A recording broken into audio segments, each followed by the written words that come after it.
ही आहे जळगावच्या बोदवडमधली चिखली गावची वैष्णवी पाटील। तिच्या युनिफॉर्म वरून तुम्हाला कल्पना आलीच असेल। जळगावची ही कन्या आता बनली आहे नौदल अधिकारी।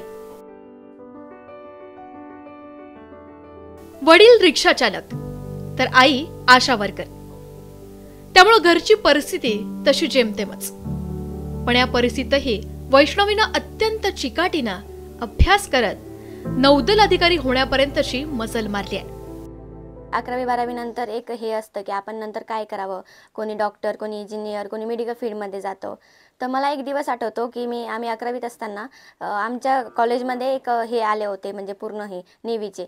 तर त्यांनी म्हणजे ते इंडियन नेव्हीवाले होते, त्यांनी सांगितलं होतं, असे बुक्स दिले होते की अशी फॉर्म असतं, हे ते असतं। तर त्यामध्ये थोडी कल्पना मिळाली की काय असतं काय नाही।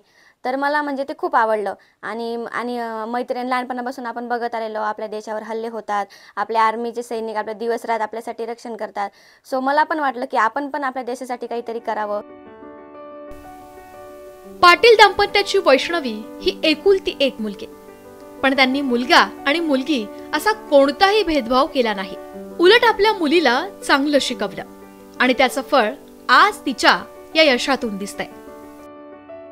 लहानपणापासून माझ्या मुलीचा एक आनंद होता की मला मुलगा असो का मुलगी असो, मी याच्यामध्ये भेदभाव कधीही करणार नाही आणि आयुष्यात कधी करणार नाही। आमच्या गावात सुविधा नसताना पहिली मुलगी माझी मी इंग्लिश मीडियमला बोदवड श्यामपेश्वर इथं टाकली। तेव्हापासून मी मुलीचं कोणताही कार्यक्रम असो, तिच्या डान्स असो किंवा कार्यक्रम असो किंवा गॅदरिंग असो, त्यामध्ये सहभाग घ्यायचा आहे। त्यामध्ये तिला कोणत्याही प्रकारची अडवणूक मी आतापर्यंत केली नाही आणि करणार पण नाही। पण तिच्या मनामध्ये एकच इच्छा होती की बाबा मला, म्हणजे बेटा तू करसेल तेच माझं मान्य आहे। आणि माझ्या मुलींनी खरंच उंच भरारी मारली, त्यामुळे मला अभिमान आहे। म्हणजे एक मुलगी आणि ती एवढं गगन भरारी घेते, ही संकल्पनाच खूप वेगळी असते। आणि मला जर उलट ह्या क्षणी हेच सांगायचं, प्रत्येक आईवडिलांना सांगायचे, प्लीज तुम्ही मुलगा आणि मुलगी यामध्ये कधीच भेदभाव करू नका। फक्त आपल्या मुलीवरती विश्वास ठेवा। आणि त्यांना शिक्षणाची खूप इच्छा असते, पण आईवडील त्यांना घराच्या बाहेर निघूच देत नाही। आपल्या मुलींवर विश्वास ठेवा आणि त्यांना खरंच त्यांचं ध्येय साध्य करण्यासाठी त्यांना फक्त पंख असतात, फक्त त्या पंखांना पण आपल्या द्यायचं असते। वैष्णवीचं हे यश ग्रामीण भागातील मुलींसाठी प्रेरणा देणारं ठरेल हे मात्र नक्की।